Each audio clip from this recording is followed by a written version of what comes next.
about record labels. Yeah.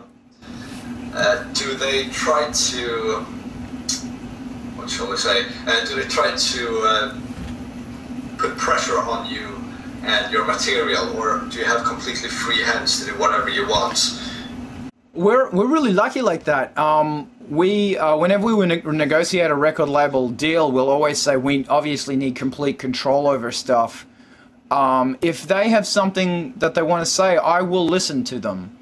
But they never do. Like, we're very lucky that our, in this scene, record labels predominantly say, you know, this is the sort of act that we're interested in. This is the sort of act that we're connected to these channels, so these channels want to hear this kind of music. And if you have that sort of music, then it's going to work. Otherwise, you might want to try this label over here, who are a lot more noisy, or a lot more glitchy, or a lot more whatever. They will, the only thing they're really specific about is the use of samples. That if your samples aren't clear, you know, they always make it really clear that you take complete legal obligation. Wow, that was boring. And, but normally they just really leave it alone. Like, I'm lucky that Metropolis are basically a bunch of old school industrial punks. And if it's noisy, harsh, and brutal, they like it. Obviously, they're very open-minded, and they, you know, they appreciate EBM and stuff like that, because we don't really fit in any kind of, we don't fit in any little box. You know, a lot of the weirder acts end up on Metropolis because Metropolis have a certain open mind.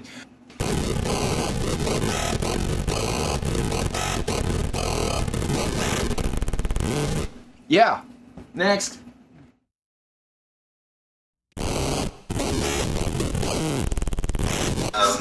How much of that do you actually do yourself? Do you get people to like help you out with it and come up with the plans and the scenery, or do you actually knock them down and do all of that? We do it all ourselves.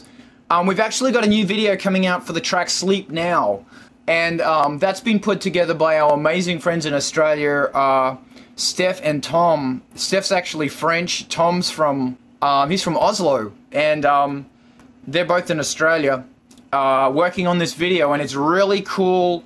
Constructivist typography, awesome. It's a really cool video, and it was shot during the photo shoot. We usually, like, Vina Carver was done with our amazing friends Brad Wiley and Drew Bowie, who are crazy filmmakers in Sydney. They're actually Star Wars fanatics, so if you look at the video carefully, there's heaps of Star Wars references in it. Fuck the Revolution was done by Amelia. She, Destroy X, put the whole thing together. And now the Sleep Now one's been done by these guys. We try and pull people into it because with new people comes new ideas and a new way of looking at things. Destroy X is a phenomenally amazing designer. She doesn't really need any help, but she's pretty awesome because she'll always pull somebody in to get a different perspective. We make all the sets. We like for the video that's coming up for this photo shoot, it's made from massive cardboard cutouts.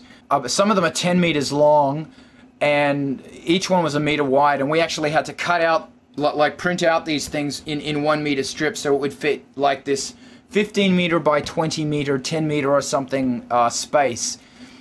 We built all of it. That was hellish, but it was fun. We have a lot of really excellent friends like Garrick and Brad and Hugo and Steph and Tom and Helen and Karen and Lynn who help us with the hair and the makeup and the photography, and Claire and Warren and Vicky and everyone.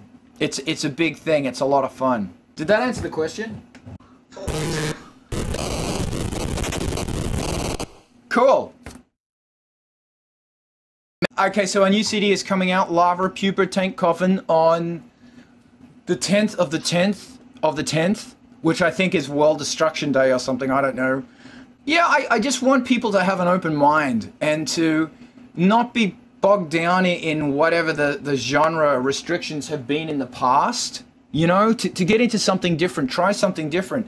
And then, more importantly, let that inspire you to do something new and exciting with your art. Like if you make music, whatever the the formats and the formulas that you have, throw them out the window. Try something different. If you do graphic design and you're computer based, go out, buy yourself a big piece of paper, some ink, pour the ink on the paper, smush it up and cut out bits of text on it and take a photo of it. You know, try something different. If your music is all sample based or software synth based, build a piece of instrument and record it. If you're acoustic based, get a synthesizer or some software synthesizers and do something different.